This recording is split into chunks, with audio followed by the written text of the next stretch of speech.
kita sekarang harus at the stage bahwa kalau kita mendevelop orang, tujuan kita mendevelop the best for that position. Bukan hanya mendidik supaya lulus aja. Pertama-tama saya itu selalu menekankan kepada diri saya sendiri dan kepada teman-teman di dekat saya, start from ourselves untuk belajar itu. Gitu ya.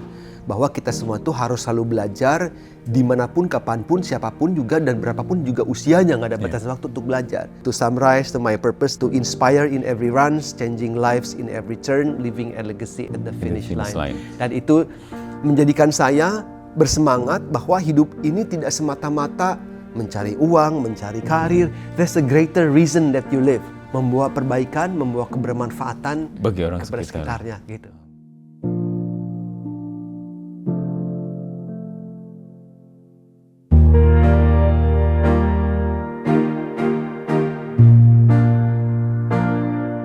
Assalamualaikum Sobat PR, kita hari di Miles Talk. Hari ini kita ketemu dengan Pak Willy Sayalan, beliau Direktur Capital Management di Telkom. Kita ngebahas apa coba? Kita ngebahas soal transformasi digital yang selama ini memang sudah menjadi keniscayaan. Perusahaan-perusahaan pun sudah harus dituntut untuk berinovasi, beradaptasi dengan transformasi digital ini. Tapi yang penting adalah the man behind the gun. Bagaimana manusianya bisa bertransformasi juga ke digital. Nah, sangat tepat sekali kalau kita ngobrol hari ini dengan Pak Willy Sayalan ya Pak ya. Terima kasih Pak, kita bisa hadir di sini ngobrol-ngobrol banyak dengan nanti soal ke-SDM-an khususnya karena kami juga di media pun berkutat dengan itu. Kita harus bertransformasi digital. Kami dari Pikiran Rakyat dulu dicetak, cetaknya masih ada. Sekarang beralih ke dunia digital juga yang mau nggak mau harus kita lalui. Nah sebenarnya di awal ini justru kita pengen berbicara pentingnya si manusianya ini di mana Pak di digital ini. Ketika kita sudah ada AI, sudah ada macam-macam ya. Tapi kan kuncinya adalah di manusianya Pak ya. Ya, betul. Jadi si digital ini kita menurut saya jangan sampai Indonesia itu berada pada pengguna konsumen dan tidak add value gitu ya kepada kita. Nah sekarang tentu Indonesia itu udah kebanjiran tuh dengan berbagai platform, dengan berbagai tool, dengan berbagai teknologi. Dan saya rasa Indonesia itu harus move on dari kebanggaan, kalau mengenai digital itu dari kebanggaan nomor 1 pengguna aplikasi. Jangan hanya pengguna aja. Jangan boleh pengguna. Nah, I think kita harus move away dari bangga sebagai pengguna. Tapi harus pindah kepada bangga mendapatkan economic value dengan kemajuan digital itu. Jadi pendapatnya mengenai sumber daya manusia itu menjadi penting karena menjadi pembeda antara sumber daya manusia dengan konsumen. Sumber daya manusia dan konsumen. Nah, selama ini kita bangga sebagai konsumen. Yang spend time disproportionately dengan gadget digital, tetapi mungkin hanya sedikit yang mendapatkan economic value. Nah, kalau mengenai istilah sumber daya, saya rasa dengan sumber daya itu, dengan teknologi digital, bagaimana orang-orang itu bisa mendapatkan, ya either kalau nggak economic value, mungkin tambahan knowledge gitu ya, atau membuat dirinya lebih produktif, lebih efektif, lebih efisien dalam bekerja itu. I think we need to move away dari kalau yang namanya sumber daya dalam hal digital, move away dari pengguna. Jangan hanya jadi di pasar aja. Nggak boleh. Dan saya di Telkom belum lama ya, Mas Satria. I can tell, so many very super intelligent people. Jadi kalau yang namanya siapa ahli cyber security ada di sini. Bikin aplikasi artificial ada di sini. Saya tuh belum lama di human capital di Telkom. Ketika saya menelaah dan meneliti aplikasi yang dipakai oleh Telkom Group untuk memanage talentanya, seluruh aplikasi itu ada 41 aplikasi dibuat oleh karyawan Telkom sendiri. Nah, ini sangat jarang. Internal gitu ya. I can guarantee my one time salary yang jumlahnya lumayan itu. Bahwa tidak ada perusahaan di Indonesia yang menciptakan sistem sendiri untuk digunakan sebagai human capital platform. Jadi kalau misalnya teman-teman di dunia profesional dia menggunakan ada PeopleSoft namanya, ada Workday namanya. Dia gunakan, dia beli tuh, ada platform itu. Nah, Telkom membuat sendiri platform sehingga platform tersebut sangat user friendly, sangat mencukupi dan memenuhi seluruh kebutuhan yang diinginkan oleh Telkom Group dalam memanage human capitalnya. Jadi banyak platform dari 40 platform aplikasi program HC Human Capital, ada 11 yang dipakai sehari-hari, itu semua bikinan orang Telkom. Itu Pak Satya, cari Pak Satya dimanapun, nggak ada di Indonesia perusahaan yang menciptakan platform sendiri untuk digunakan sendiri gitu. Dan kemarin akhirnya waktu saya share ini kepada BUMN yang lain dalam forum resmi gitu, BUMN lain, mereka tuh aduh kenapa kok kita nggak bisa menerapkan platform yang dibuat Telkom aja di BUMN yang lain. Nah, di sini saya melihat perusahaan di Indonesia itu harusnya bisa tidak hanya menjadi pengguna, tapi mencipta dan membuat economic value dari ciptaan digitalnya itu. Nah itu sih, jadi saya sih sangat bangga bekerja di satu perusahaan yang bukan hanya dia menguasai digital, menguasai digital itu bukan pengguna, tapi juga pencipta ya? Tapi pencipta dan mendapatkan economic value dari situ. Itu sih, kita harus move on bahwa kita tuh mampu sebagai negara itu untuk ke arah sana. Nah, si platform-platform ini baru diterapkan di Telkom aja atau sebenarnya bisa juga diterapkan di BUMN lain semestinya, Pak? Ya, semestinya bisa. Bisa diterapkan di BUMN. Bahkan secara eksplisit saya diminta oleh wakil ketua. Jadi ada asosiasi Human Capital BUMN. Nah, Pak Hajar wakil ketuanya bilang di depan ketuanya, sekarang menjadi Managing Director Danantara, Pak Agus Dwi Handaya. Kenapa sih nggak di lift and shift aja yang sudah diciptakan Telkom, ya udah ditawarkan kepada yang lain. Dan bahkan di rapat direksi minggu lalu itu didiskusikan bagaimana kita bisa membuat platform itu bisa digunakan di perusahaan-perusahaan lain, paling tidak di badan usaha milik negara, sehingga ada kebermanfaatan yang lebih jauh, bukan hanya dinikmati oleh Telkom Group, tetapi beyond Telkom. Beyond Telkom. Dan saya rasa Telkom is in the right place gitu ya untuk on the space dan membuktikan bahwa kita mampu. Dan saya rasa sih kalau perusahaan seperti Telkom dan juga banyak perusahaan Indonesia yang besar, penguasaan teknologi beyond Indonesia itu harus menjadi visi. Dan karena itu ini sangat relate dengan visi kita bahwa kita tidak ingin menjadi pemain, pencetus, pembuat aplikasi digital gitu ya, hanya untuk Indonesia saja, tapi beyond Indonesia di region ini. Karena itu cita-citanya ke sana ya, Pak, visinya. Cita-citanya ke sana. Jadi visi kami itu bukan menjadi yang nomor 1 di Indonesia, tapi at least di region gitu. Region itu artinya di Asia Tenggara paling tidak begitu.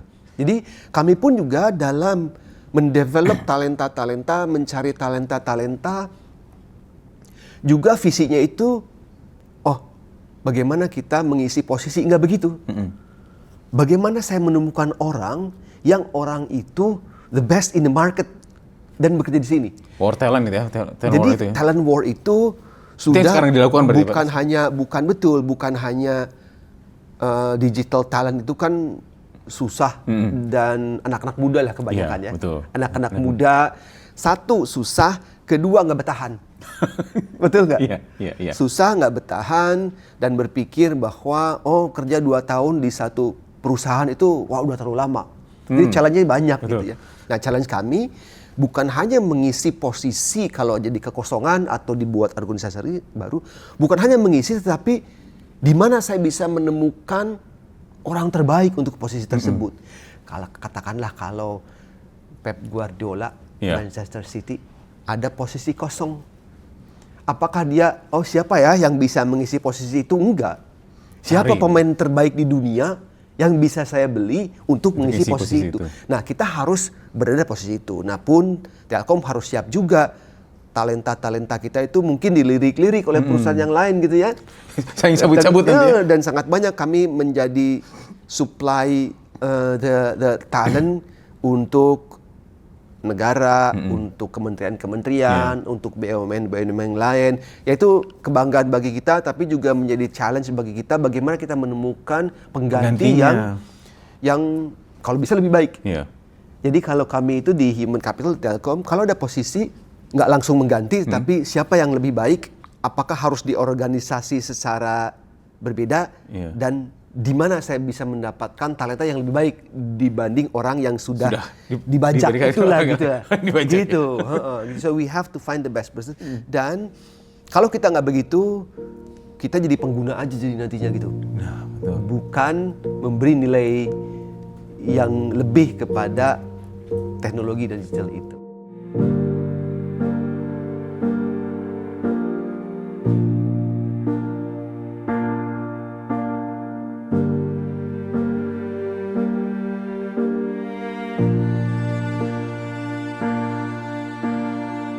Nah, Pak, tadi bicara talent war, berarti kan hubungannya juga kepada SDM juga ya, Pak?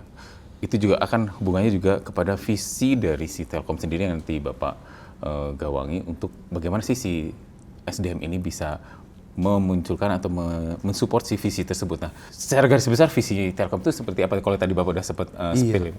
Iya. Nah, jadi kita perusahaan Telkom ini, saya bilang tadi harus menang bukan hanya di Indonesia. Dengan kompetisi, of course sebagai state-owned company BUMN itu kita ada kewajiban kewajiban memastikan akses internet, akses teknologi itu ada, tetapi juga bukan hanya itu, kita harus menang terhadap kompetisi, dan kompetisi ini kan makin intens sekarang ini gitu ya, di Indonesia maupun di luar Indonesia. Jadi kita harus menang beyond Indonesia. Ini sesuai dengan visi dari Telkom itu sendiri, itu untuk menjadi suatu perusahaan telekomunikasi yang world class gitu. World class itu artinya dia nggak mau hanya menang di Indonesia saja, dengan dampak yang diciptakannya itu kepada region sekitar, beyond Indonesia, paling tidak Southeast Asia, dengan menciptakan ekosistem digital yang dia create value untuk stakeholders. Nah, ini adalah visi dari Telkom. Kalau saya ulangi lagi, kita ingin menjadi suatu telco company yang world class dengan dampak yang besar kepada region. Jadi kalau Indonesia tentu saja pasti ya, dampak kepada region, dan juga menciptakan, men-shape digital ecosystem sehingga itu create nilai tambah kepada stakeholders. Stakeholders Telkom itu kan satunya masyarakat yang banyak gitu ya. Nah, ini adalah visi dari Telkom. Nah, Telkom berada pada posisi yang unik untuk bisa menciptakan visinya. Jadi visinya bukan hanya baik bagi Telkom, tapi baik bagi masyarakat juga gitu ya. Nah, ini tentu tidak bisa didapat kalau sumber daya manusianya itu tidak world class juga. Betul. Kita nggak bisa mempunyai visi ingin world class telco, tapi talentnya nggak world class. Talent jago kandang, nggak boleh begitu. Nah, jadi challenge saya adalah bagaimana saya menciptakan talenta-talenta tentu mumpuni internally, tetapi juga bisa berkompetisi dengan daya saing yang keluar juga gitu. Saya sangat kaget, bangga bahwa dari karyawan Telkom as a parent company itu kurang dari 5.000 orang, itu lebih dari 40 orang menyelesaikan gelar S3. 40 orang S3. Lebih dari 40 orang sudah. Bahkan saya udah ketemu 2 orang, yang mempunyai 2 gelar S3. Tapi itu relate sama si bisnisnya si Telkom. Relate bisnisnya. Jadi kita ini mempunyai posisi yang unik untuk istilah bahasa Inggris itu on the space gitu, the space of digital di Indonesia gitu ya. Nah, kami mempunyai juga program-program development yang tertata dari bawah sampai ke atas. Salah satunya kita mengirimkan program beasiswa gitu misalnya. Jadi beasiswa kita kirim ke universitas unggulan di dunia. Nah, tahun 2006 kita akan menciptakan mekanisme yang sedikit yang berbeda. Tahun ini. Jadi instead of siapa yang keterima lulus di perguruan tinggi di luar negeri S2 dikirimkan beasiswa, jadinya tuh almost any role bisa gitu ya. Sekarang kita ingin membuatnya itu bermula dari sebetulnya skill apa yang dibutuhkan Telkom 5 tahun ke depan. Oh, jadi ada upskill gitu ya? Jadi bagaimana kita upskill organisasi. Misalnya kita ingin menajamkan skill capability organisasi di artificial intelligence atau di cyber security misalnya. Nah, kita mempunyai program-program yang tertata tuh bagaimana meningkatkan awareness karyawan. Jadi seluruh karyawan harus mempunyai lulus modul tertentu bagaimana mempunyai awareness di cyber security dan artificial intelligence terpisah tuh. Lalu ada program yang tingkatnya orang tertentu harus lulus courses fundamental di cyber security dan atau artificial intelligence sampai developing kan makin tinggi kalau developing itu sudah bisa menggunakan skill itu langsung di tempat kerja gitu kan ya. Nah, beyond that one, kita itu ingin kalau mengirim beasiswa ke luar negeri atau beasiswa ke universitas itu berdasarkan sebetulnya skill apa sih yang diperlukan Telkom. Kalau itu memang artificial intelligence, kita cari tuh mana universitas di dunia yang bisa mencetak ahli artificial intelligence. Nah, kita cari universitasnya, lalu kita bilang, oke, ini S2 program di sini sangat bagus untuk menciptakan ahli-ahli artificial intelligence. Siapa yang tertarik mendalami bidang itu, tapi kamu harus lulus di universitas itu. Nanti Telkom biayai. Full itu? Full. Biayai full, termasuk cost of living. Kemudian kamu harus kembali ke Indonesia bekerja di Telkom di bidang itu.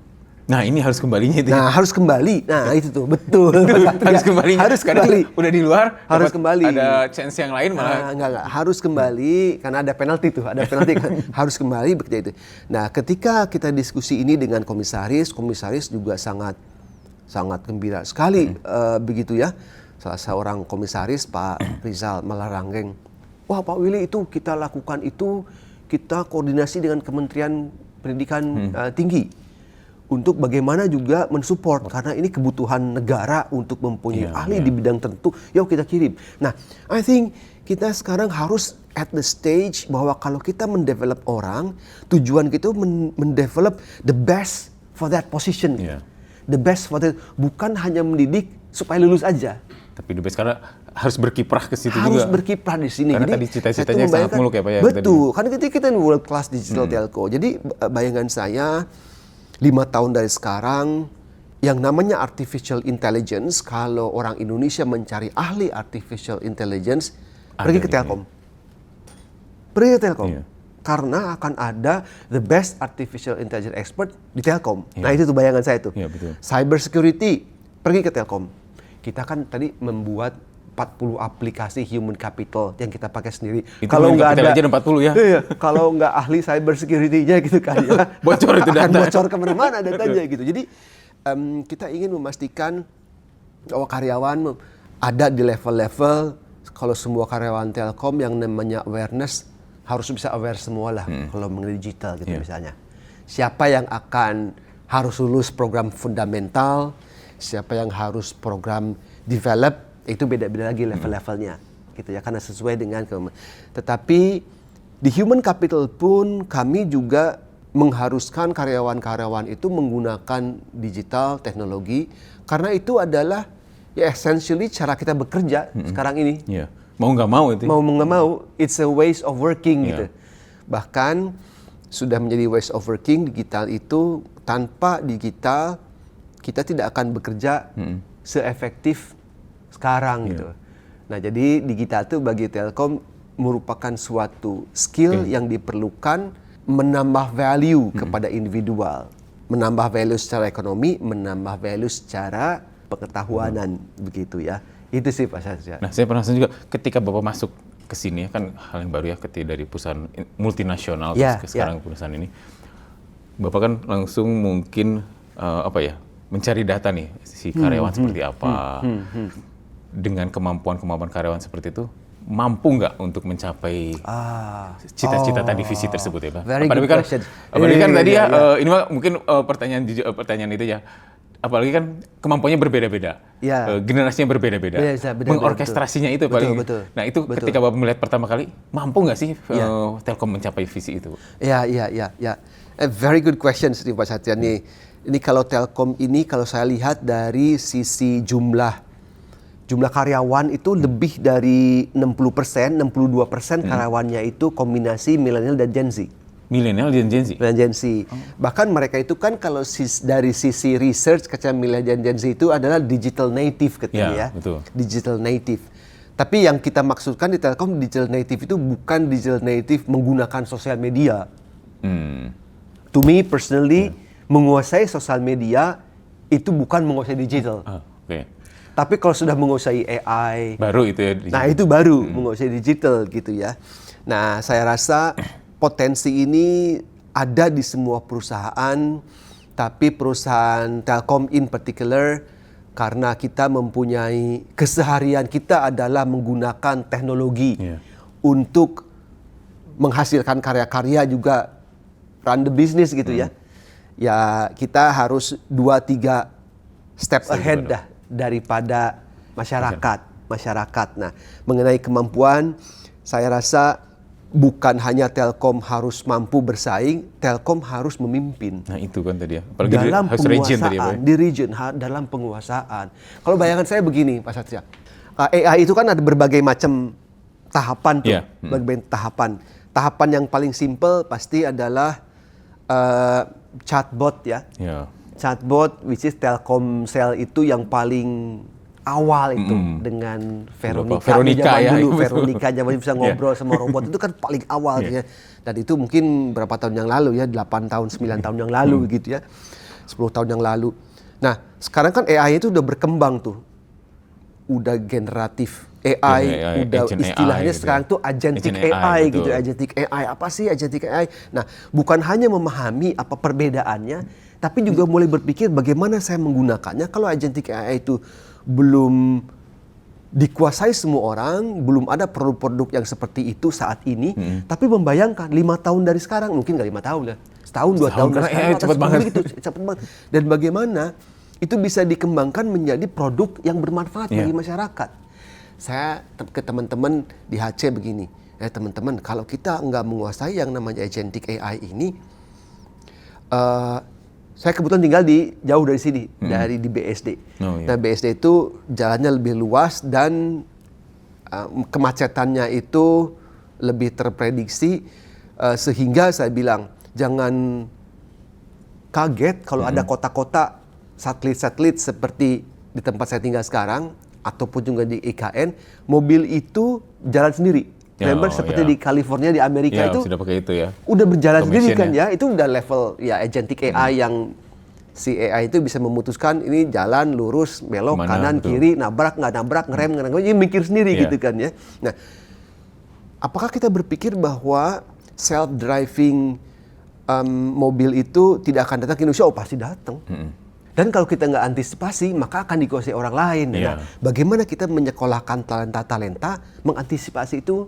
Untuk menyiapkan itu Untuk menyiapkan itu. Nah, kita harus berpikir seperti itu.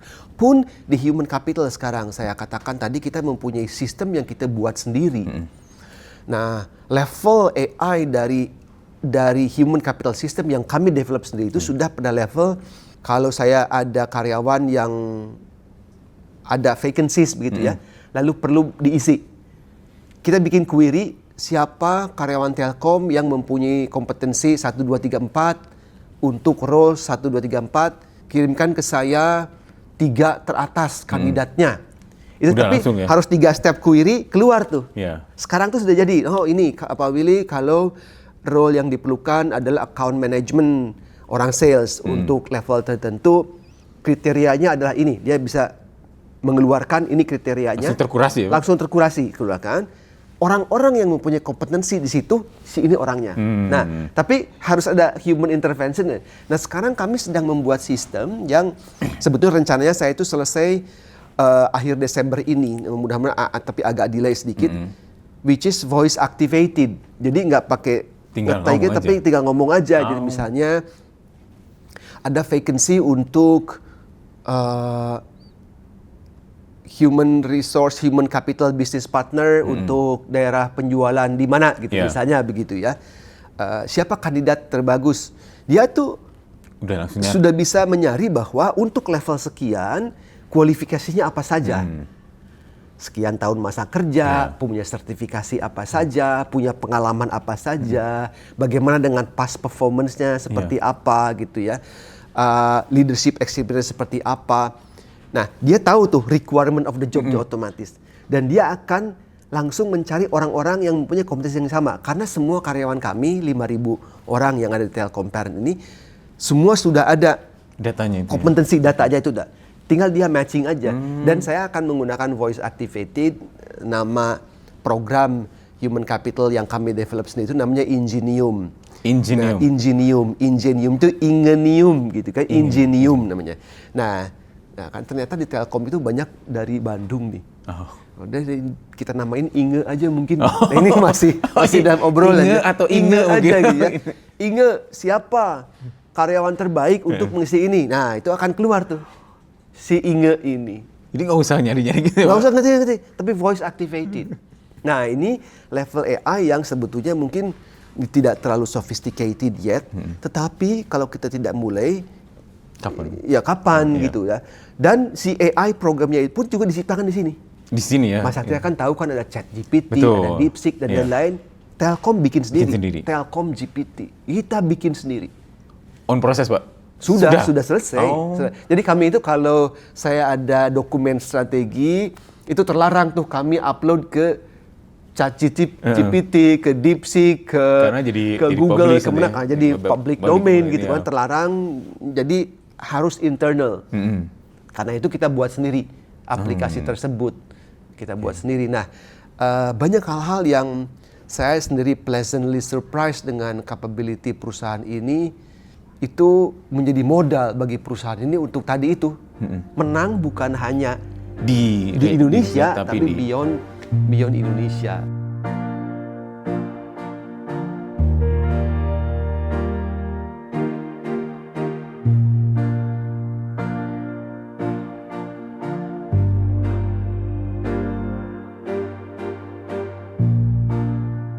Pak Will, tadi itu Bapak mention bahwa 60% dari PT Telkom karyawan adalah Gen Z dan Gen Mil ya? Ya. Berarti sisanya adalah Gen X, Betul. Baby Boomers. Iya. Nah, saya menariknya dan generasi kolonial, generasi saya kolonial itu. Nah itu bagaimana mengkomunikasikan, mengorkestrasikan kami atau mungkin yang senior saya lah gitu ya. Betul, terhadap teman-teman yang Gen Z, Gen Mil itu Pak. Karena kan kita juga yang seniornya mesti belajar juga ya ke teman-teman Gen Z. Apalagi kan tipikal teman-teman Gen Z itu mereka tuh sangat senang ketika diberi feedback. Kalau kita kan dulu diberi feedback malah defensif ya, malah marah. Nah, mengorkestrasi itu gimana Pak? Maksudnya ada sempat baca Bapak ngomong soal learning gitu. Iya, very good. Pertama-tama saya itu selalu menekankan kepada diri saya sendiri dan kepada teman-teman di dekat saya, belajar dari kita, start from ourselves untuk belajar itu. Gitu ya. Bahwa kita semua itu harus selalu belajar dimanapun, kapanpun, siapapun juga dan berapapun juga usianya, nggak ada batas waktu untuk belajar. Mas Satya, saya itu punya personal aspirations dan kebiasaan, yaitu setiap 6 bulan saya itu ingin belajar satu skill baru. Setiap 6 bulan? Setiap 6 bulan. Satu skill baru, satu aja, tapi setiap 6 bulan harus belajar skill baru. Sampai mungkin nggak harus jadi mahir, tapi tahu, apresiasi, mengetahui gitu ya. Jadi tahun lalu saya itu belajar skill itu mengenai pemrograman Python. Saya itu kuliah di Bandung, jurusan hubungan internasional, kagak ada hubungannya dengan pemrograman. Tapi saya tahu menguasai digital itu sesuatu hal yang perlu. Saya ambil kursus tuh. Saya masuk ke website, namanya ada teman-teman banyak lah pasti websitenya yang seperti ini. Saya in particular saya masuk ke Udemy. Udemy tiba-tiba ada diskon kursus Python 275.000 menjadi 150.000. Yang ngajar bisa orang asing, bisa orang Indonesia. Saya ambil yang orang Indonesia. So saya mempunyai apresiasi lah. Oh, belajar Python tuh nggak beda jauh dengan Visual Basic. Saya belajar zaman dulu. Oh gini Python itu. Nggak jadi expert, tapi mempunyai apresiasi gitu ya. Dan ketika ternyata saya bisa membuat pemrograman Python lebih canggih dengan menguasai prompt AI. Nah, dikombinasikan ya Pak? Dikombinasikan, begitu. Gitu ya. Nah, jadi start dengan kita harus mempunyai keinginan untuk belajar. Sesuatu hal belajar yang baru. Nah, generasi saya nih, generasi kolonial nih saya kan Pak Satria ya. Nah, kan dinosaurus itu punah Juga ada alasannya. Dan kita generasi itu akan punah kalau kita tidak bisa bersaing kan ya. Kita harus mempunyai keinginan untuk to learn, tapi kita juga harus mempunyai kemampuan untuk unlearn. Yang lama-lama itu jangan dibawa terus. Kita mah dulu kayak gini loh, kayak gitu. Nggak boleh. Itu istilah saya ke teman-teman di kantor Telkom ini. Teman-teman, kalian harus belajar melepaskan kemelekatan. Nah ini belajar melepaskan kemelekatan dengan ilmu yang udah obsolete. Unlearn. Kita harus tadi belajar learn, kemudian unlearn. Nah ketika unlearn, gelas itu kan jadi kosong lagi, then relearn. Diisi lagi. Jadi ilmu baru ya. Jadi kalau saya menginterview orang nih, nah ini jadi bocoran nih bagi yang mau masuk ke Telkom gitu ya. Saya akan mencek apakah calon karyawan tersebut, tapi ini sama di perusahaan yang lama juga dulu di Unilever saya, apakah karyawan tersebut mempunyai keinginan untuk learning, namanya learning agility. Apakah mempunyai keinginan untuk learn, tapi juga mempunyai kemampuan untuk unlearn dan kemampuan untuk relearn. Nah yang unlearn ini biasanya rada... Unlearn ini yang ada, ini kita kan kopoh gitu kan, kopoh. Nah zaman saya dulu begini gitu ya. Nah jadi saya tuh setiap 6 bulan saya belajar satu skill baru. Kemarin karena FYP saya itu, nah mohon maaf kalau di saya juga ada sosial media, FYP saya itu ada masuk 20 days learning AIs in 20 days. Jadi belajar 28 aplikasi AI selama 28 hari. Hanya belajarnya itu 15 menit seminggu. Itu kan? Saya juga gitu. Waduh belajar nih. Ini weekend, ini kan besok weekend ada long weekend nih. Kami ada cuti bersama. Cuti bersama hari Senin. Itu Pak. Ada waktu yang bisa saya gunakan untuk maybe unlearn and relearn new things. Jadi saran saya, start dengan yourself. Apa yang ingin kita pelajari, kalau bisa kita mempelajari satu skill baru setiap 6 bulan. Tapi skill satu yang pelajari itu bukan skill yang terlalu luar biasa. Saya pernah suatu saat ingin mempunyai skill, belajar satu skill yang tiba-tiba aja gitu pengen craftsmanship. Jadi saya itu mengagumi sesuatu hal, orang mengerjakan sesuatu hal dengan bagus banget. Tapi bagus banget itu bukan dari kemewahan kalau bayangan saya, tapi dari level of detail. Nah, saya ingin belajar craftsmanship karena apresiasi terhadap sesuatu hal yang indah itu dari level of detail, craftsmanship. Gimana saya belajar craftsmanship? Jadi saya cari-cari, saya ingin belajar membuat kerajinan kulit. Ada tuh ternyata di suatu hotel di Jakarta tahun lalu, tahun gitu. Kursus membuat kerajinan kulit. Jadi pas itu saya tuh belajar bagaimana kulit itu dilemeskan dulu, lalu ada alatnya dipaku untuk bikin lubang-lubangnya, lalu menjahitnya itu bagusnya dikepit untuk dua paha, dijepit begitu, lalu simpul-simpulnya supaya rapih bagaimana, lalu ujungnya itu dikasih minyak kayak minyak itu, jadi kalau bikin kulit disatukan, gitu. Di atasnya itu kan diratakan supaya bagus, dikasih minyak. Itu tuh that's because I want to learn about craftsmanship. Sempat bikin apa Pak kalau itu? Bikin dompet. Bikin dompet gitu ya. Nah, what I'm trying to say adalah kalau kita semua mempunyai keinginan untuk belajar satu skill setiap 6 bulan, can you imagine gitu? 30 tahun kita mempunyai 60 skill. Nggak usah yang aneh-aneh deh.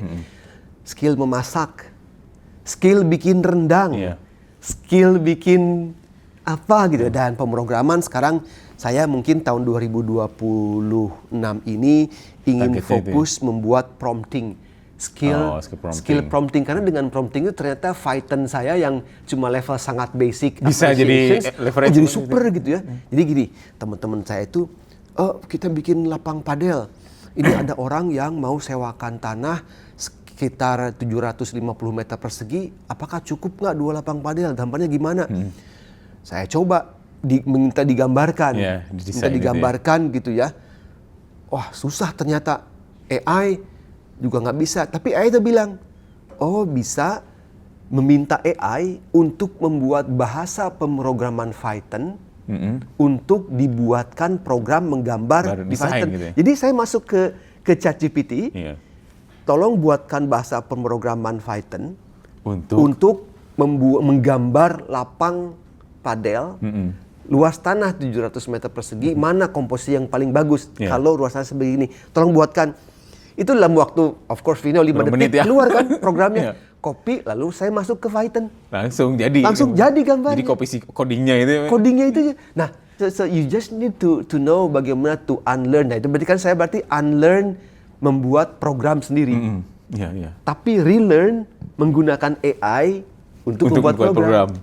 Nah, jadi itu to learn, to unlearn, and to relearn. Karena itu di level kita yang sudah senior ini, kalau kita masih nggak tahu bagaimana menggunakan artificial intelligence, bagaimana membuat itu membantu kehidupan kita secara lebih mudah, then you're losing something gitu, yang important untuk terus belajar. Jangan hanya berapapun penikmat juga, aja tadi ya. Nggak boleh penikmat. Berapapun juga kita usianya, harus tetap belajar hal yang baru dan melupakan hal yang lama yang mungkin sudah obsolete. Lepaskan kemelekatan dari ilmu yang sudah obsolete gitu. Lupakan telepon koin ya dulu ya kalau. Lupakan telepon koin, dan kalau ada yang masih punya telepon koin kasih tahu saya karena banyak kolektor ternyata. Sekarang banyak kolektor. Tadi Pak, saya menarik soal bagaimana Telkom ini menyikapi teman-teman Gen Z Pak, yang kalau zaman kita dikasih feedback malah gitu ya, defensif. Ya. Nah, teman-teman Gen Z ini, apalagi saya yang sudah sangat tua gitulah ya, saya ngaku aja lah gitu ya. Gen Z itu kan anak saya ya, anak saya. Saya come from point of view ada miskonsepsi mengenai milenial dan Gen Z yang harus dibutuhkan dulu. Miskonsepsi dulu. Jadi ada awareness bahwa pandangan kita mengenai Gen Z is not necessarily the truth about Gen Z. Karena saya percaya ada miskonsepsi. Maksudnya begini, sebelum saya judgmental kepada how do I treat Gen Z, saya ingin memahami dulu Gen Z dan millennials itu. Salah satu miskonsepsi yang saya rasa sangat banyak di masyarakat adalah bahwa milenial dan Gen Z itu malas. Malas, ingin semuanya instan, tidak mau kerja keras. Maunya leha-leha, maunya tamasya piknik, tidak mau savings. Work-life balance gitu ya? Work-life balance, sedikit maunya well-being gitu kan. Itu adalah miskonsepsi menurut saya. Persepsi yang salah. Yang terbentuk berdasarkan tulisan yang dibuat oleh baby boomers. Semua tulisan mengenai Gen Z dibuat oleh orang yang jauh lebih senior. Yang tidak hidup di situ. Kalau Mas Satria lihat definisi Gen X kalau nggak salah, Gen Y dan Gen X, kapan pertama kali dikeluarkan, itu adalah mungkin tahun 80-an oleh majalah Time Magazine. Di mana definisi itu untuk menggambarkan definisi remaja saat itu. Which is kalau kita baca, jadi kalau artikel tersebut saya berikan nih ke Pak Satria nih, dibaca, oh ini tulisan mengenai Gen Z nih. Oh iya paham. Ini tulisan mengenai Gen Z bahwa dia tuh malas-malas, nggak mau kerja keras, ya semua harus disuapin, semua maunya instan. Oh ini tulisan mengenai Gen Z. No, tulisan itu dimuat di majalah Time Magazine tahun 82. Jadinya apa? Setiap generasi pasti ada masa Gen Z-nya. Dan setiap masa yang menuliskan itu adalah orang yang jauh lebih senior dengan menciptakan miskonsepsi. Saya berpikir bahwa Gen Z dan milenial saat ini adalah generasi yang mereka lebih cepat menguasai teknologi. Mereka bekerja smart, not necessarily bekerja hard, tapi bekerja smart to get the results. Anak saya belum menikah, kemarin datang ke saya mau pinjam uang. Kenapa? Udah kerja, mau pinjam uang, mau belajar saham. Belajar saham, lalu dia, mumpung lagi murah, mau saham, ingin belajar saham. Walaupun dia mungkin nggak ada keharusan merasa harus belajar, tapi dia ada keinginan untuk itu. I think Gen Z sekarang mempunyai filosofi bahwa I can create change, I can initiate change, I can show bahwa dunia ini pace-nya itu tidak selambat sekarang yang dipersepsikan orang tua saya, bahwa things can move faster gitu ya.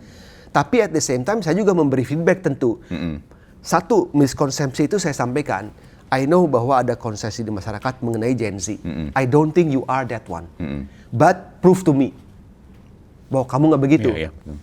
I also told them juga gitu bahwa yang namanya sukses itu tidak bisa instan. You need to earn. Yang namanya sukses itu adalah dibangun dari usaha yang keras, luar biasa, berulang-ulang, lama. Ketika berhasil, dan the essence of suksesnya itu. Gitu. Sukses, nah ini ada conversation dengan anak saya. Ketika anak saya masih SMA kali. Success is not measured by the number of likes on your social media. Penting itu, Pak. Karena anak saya itu kalau posting sesuatu dalam 30 menit, jumlah like harus melebihi jumlah menit. Oh, targetnya gitu. Target gitu. Karena kalau kurang dari, karena kalau jumlah like kurang dari jumlah menit, then you're not posting sesuatu hal yang cool. Iya. Malu tuh anak-anak zaman sekarang tuh malu, jadi turunkan postingnya. Jadi, aduh kalau mau posting, how can I ensure the post supersede the number of minutes? Tapi saya bilang, success is not the number of likes. Success built based on perseverance, based on effort, based on creating something of meaningful. Nah, saya itu punya hobi lari. Saya punya hobi lari 10 kali finish maraton 42 km. Wow. Dan setiap kali training maraton itu saya train itu 6 bulan. Persiapannya. Padahal yang saya inginkan ya mungkin finish tanpa cedera itu suatu yang saya inginkan sebagai basic. Tapi kan ada keinginan untuk improve timing. Nah, improve 1 menit, 2 menit, timing itu kan susah banget. Gitu. Pace-nya itu ya untuk finish time-nya itu. Nah, itu persiapannya 6 bulan. So my success adalah ketika saya sudah berusaha 6 bulan, put my effort, improve 1 menit. That 1 minute improvement of my personal best, that's an achievement.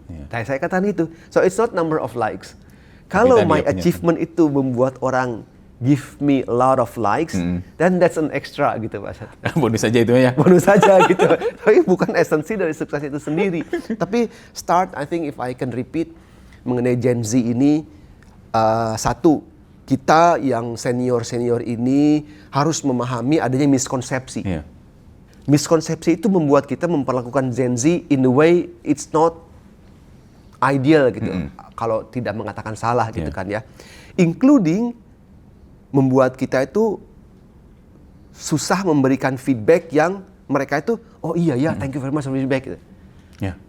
Karena kita itu living dengan di masa lalu, betul Pak Satria, itu kalau dikasih feedback zaman dulu tuh, oh sakit hati karena dianggap tidak mampu. Kalau anak zaman sekarang itu, kalau dikasih feedback dengan terang, dengan clear, dia akan appreciate. Padahal kita yang mau ngasih feedback tadinya udah takut-takut, oh takut dia marah, ngambek gitu. I have as recent as minggu lalu, salah seorang direksi memberikan feedback kepada, ya bukan Gen Z lagi, tapi Gen milenial lah ya. Yang feedbacknya itu quite blunt gitu, black and white. Kamu jelas, itu nggak disukai. As simple as, kamu itu nggak disukai oleh teman kamu. Karena kamu gini-gini nih. Orang itu nggak ada yang berani bilang bahwa kamu tidak disukai gitu.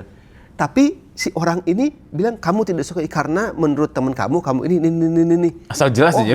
Nangis. Tapi kemudian wah bagus banget. Sampai si orang ini cerita ke saya lagi, dia print screen. Bagaimana orang yang dikasih feedback itu beberapa hari kemudian bilang, Pak, feedback Bapak kemarin itu kena banget, meaningful banget. Saya berterima kasih banget. Malahan kayak gitu ya? Malah gitu. 3 hari setelah dia diberikan feedback yang black and white itu, dia mengucapkan terima kasih. Nah, Gen Z dan milenial sekarang itu lapar dengan feedback yang genuine, transparent, dengan intent ingin mendevelop. Malah mereka terpicu untuk memperbaiki diri. Untuk perbaiki. Nah, kan generasi kita sering bukan memberikan feedback tapi marah-marah aja gitu. Jadi baper. Marah-marah jadi bawaannya gitu.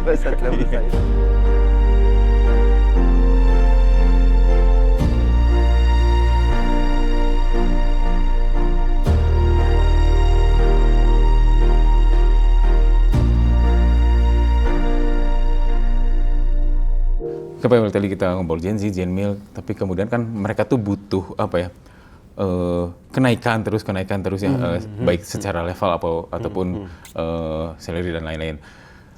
yang ujungnya adalah ke kepemimpinan, ke leadership. Program seperti apa sebenarnya yang sekarang akan digarap oleh di Human Capital di Telkom untuk mereka punya kesempatan atau untuk kesana loh gitu. Terima kasih Pak Satya, pertanyaannya sangat bagus sekali dan pertanyaan yang sangat relevan terutama untuk insan Telkom Group saat ini. Di mana Telkom Group itu mempunyai potensi kan dari karyawan-karyawannya, dari orang-orangnya, dan saya ingin teman-teman di Telkom Group itu juga melihat potensi itu harus menjadi sesuatu hal yang nyata 2-3 tahun dari sekarang begitu ya. Jadi kami terus-menerus melakukan development plan dari sisi leadership dari semua level, dari mulai karyawan baru masuk, lalu karyawan di tengah. Jadi setiap mau promosi ke level berikutnya begitu ya, mereka harus lulus certain level of development program gitu. Jadi ada development program yang mereka harus lalui dan mereka harus lulus. Baru dia mempunyai opportunity namanya itu ready to be promoted. Jadi kalau misalnya di kami namanya ada band positions level. Band 4 mau promosi ke band 3, dia harus lulus assessment dulu, development dan assessment, baru dia bilang ready to be promoted untuk band 2. Band 2 juga sama, ready to be promoted untuk band 1. Jadi ada level dan si sertifikasinya itu ada periodenya kalau nggak salah sekitar 2 tahun. Jadi kalau sudah 2 tahun belum promosi, maka dia harus mengulangi lagi tuh. Apakah dia masih worthy of promotion atau enggak gitu. Jadi enggak sekalinya nggak hanya karena jangka waktu jadi nggak jangka waktu. Jadi harus diulang. Jadi kami mempunyai assessment center Telkom ini yang sudah bekerja sudah sangat lama, very professionally managed gitu ya, dengan asesor yang dipakai untuk ya banyak BUMN yang mengakses calon direkturnya itu ke kami assessment center Indonesia di Telkom ini, dan mereka harus melalui tahapan yang sama di development itu. Pun demikian sudah hal yang sudah bagus yang dimiliki oleh Telkom Group, kami sekarang ini lagi mendevelop suatu program di mana bagaimana kita dig deep into talent. Jadi dig deep itu kalau kita itu saku bagaimana merogoh sampai dalam banget gitu untuk mencari talent-talent yang jauh lebih muda. Jadi kami akan launching leadership development program yang judulnya itu Future Board Development Program. Future Board itu jadi bukan hanya next level. Kalau tadi kan next level, tapi ini Future Board. Jadi ada requirement. Jadi kami akan mulai bagi karyawan yang sekitar usianya 30 sampai maksimum 32. Yang akan di-assess. Jadi assessment center team akan meng-assess ini 60 orang terbaik dari yang Telkom Group miliki. Dari 60 itu kemudian kami akan sampaikan, terdiri dari berbagai macam function sampaikan kepada direksi masing-masing untuk di-sort lagi oleh direksi masing-masing hingga menjadi 30. Dari 30 itu kita akan kirimkan mereka ke kawah Chandra di Muka itu. Jadi istilahnya harus diberikan training, development, stretching assignment, mentoring, coaching selama periode mungkin 1-2 tahun. Karena kita percaya orang-orang ini 10-15 tahun dari sekarang bisa menjadi future board. Jadi nanti pemimpin di Telkom itu bisa Telkom, lebih muda-muda lagi. Betul, pemimpin di Telkom dan juga beyond Telkom. Remember, karena saya percaya bahwa Telkom ini kualitas human resource-nya jauh berada di rata-rata perusahaan-perusahaan kebanyakan di Indonesia lah ya. Sehingga kami juga harus legowo kalau karyawan kami yang sekarang sudah banyak mensupply leadership role di BUMN yang lain atau di tentara, itu memang itu salah satu kualitasnya role kami gitu ya. Jadi kami menciptakan program terakhirnya adalah The Future Board Program supaya dari sekarang kita invest di our talent. Nah pun dalam program itu kita juga ingin menambahkan komponen yang namanya karakter, visi, value, purpose. Karena kan katanya banyak kita mendengar di Indonesia itu yang pinter banyak, tapi yang berkarakter itu perlu lebih banyak. Gitu kan. Jadi kita ingin memastikan pendidikan karakter berbentuk purpose, vision, values itu akan ditekankan juga. Ini hal yang menarik sih, karakter kan jarang-jarang kemarin juga ada beberapa perbincangan dengan teman-teman dosen, mahasiswa pintar tidak cukup, tapi harus berkarakter. Karakter yang seperti apa yang akan dicetak oleh Telkom ini di bawah Bapak nanti? Ya. Salah satu karakter yang bukan salah satu, ada mungkin 2-3 karakter yang saya rasa sangat penting. Satu, karakter integritas tentu. definisi integritas saya rasa di Indonesia itu sudah mulai bukan berkembang ya, tapi dilutif. Jadi tidak sama dengan definisi yang seharusnya kalau menurut saya. Di Telkom saya baru diingatkan minggu lalu harus menyelesaikan modul namanya Fakta Integritas. Jadi membaca kembali apa sih yang dimaksud integritas itu, apa yang dimaksud konflik kepentingan. Itu adalah satu contoh karakter.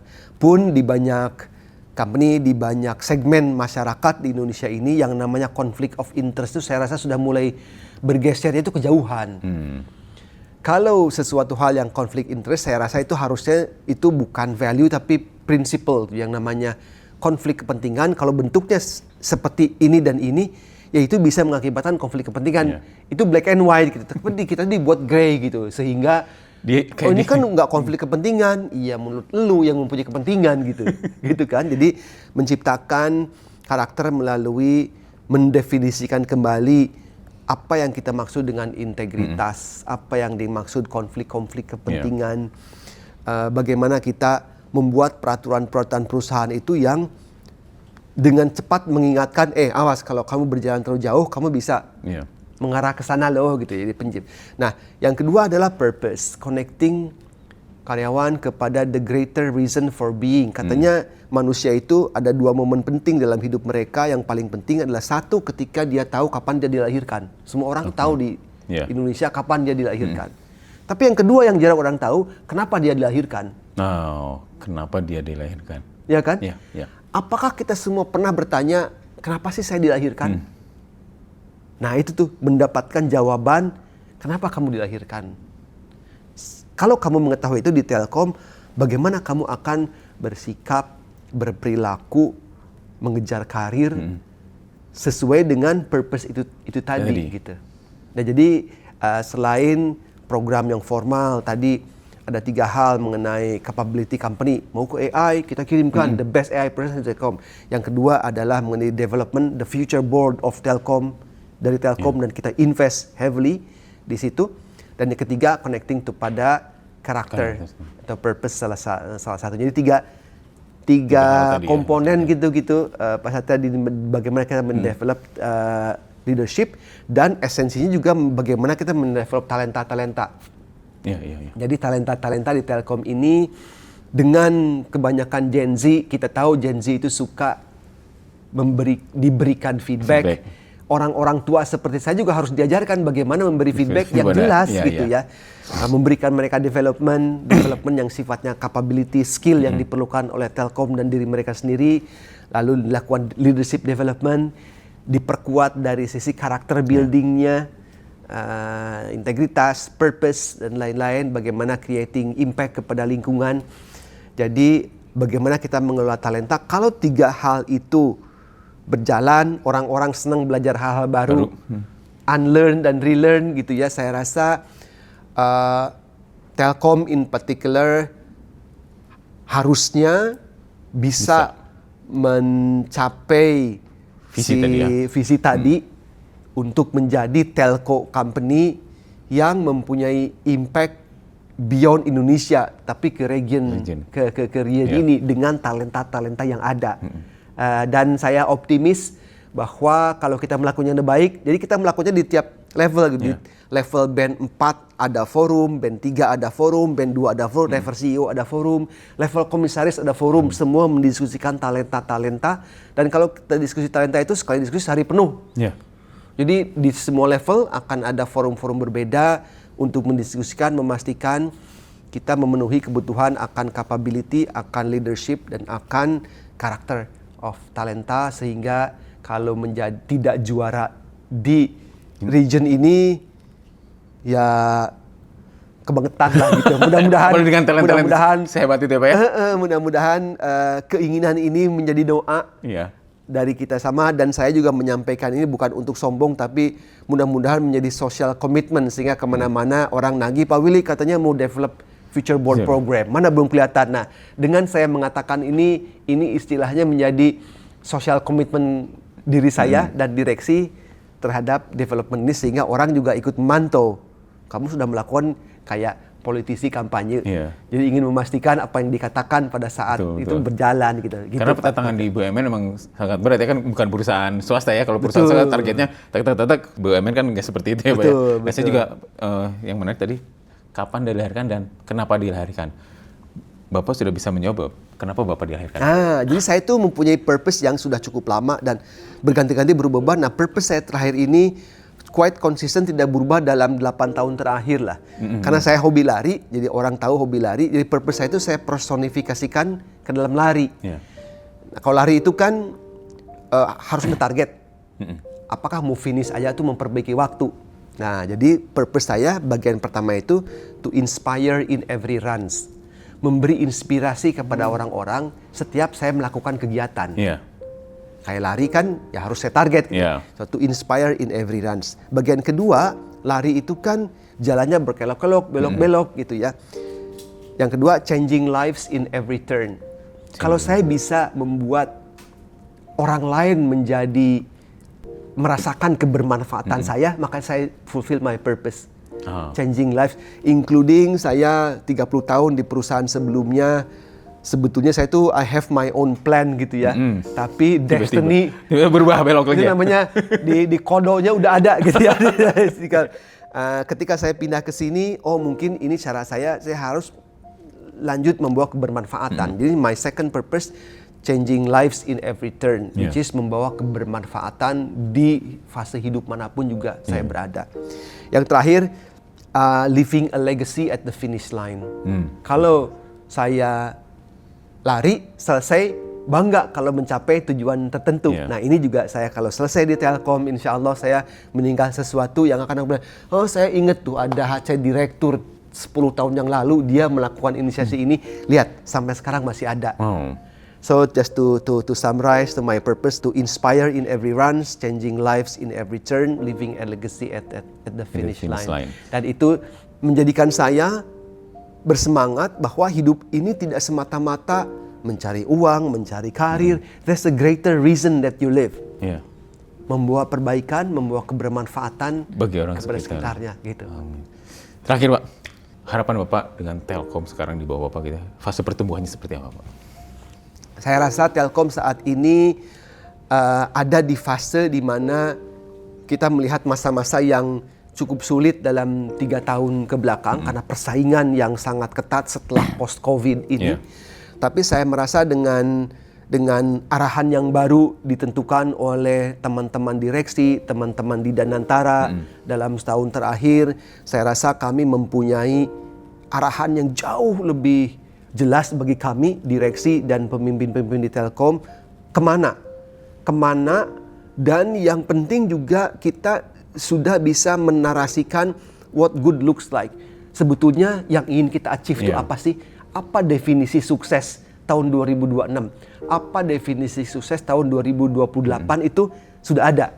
Nah ini yang saya sangat gembira. Jadi kita sudah mengetahui 3 tahun ke depan bagaimana kita akan mengarah kepada tujuan utama perusahaan, yaitu hopefully at the end itu menjadi perusahaan yang tadi juara bukannya di Indonesia tapi juga di region itu gitu Pak Satria. Insya Allah dengan doa dari para shareholders, para stakeholders, konsumen-konsumen yang terus membeli produk-produk Telkom tentunya, dan juga karyawan-karyawan yang terus learn, unlearn, and relearn. Insya Allah keinginan tersebut menjadi doa. Mohon doanya, bimbingan, masukan, dan feedback kepada kami semua, sehingga kita di Indonesia bukan hanya menjadi tuan rumah di negara sendiri, tapi juga membawa kebermanfaatan beyond Indonesia. Begitu. Amin, amin. Terima kasih Pak Willy, teman-teman Sobat PR. Sekian bincang-bincang kita dengan Pak Willy. Kita banyak insight bagaimana mengembangkan SDM di perusahaan, tidak hanya untuk, kalau cita-cita Pak Willy tidak hanya bermanfaat bagi perusahaan, tapi juga orang sekitar dan berdampak lebih banyak. Begitu ya Pak Willy ya. Terima kasih. Terima kasih. Assalamualaikum warahmatullahi wabarakatuh. Terima kasih. Assalamualaikum warahmatullahi wabarakatuh.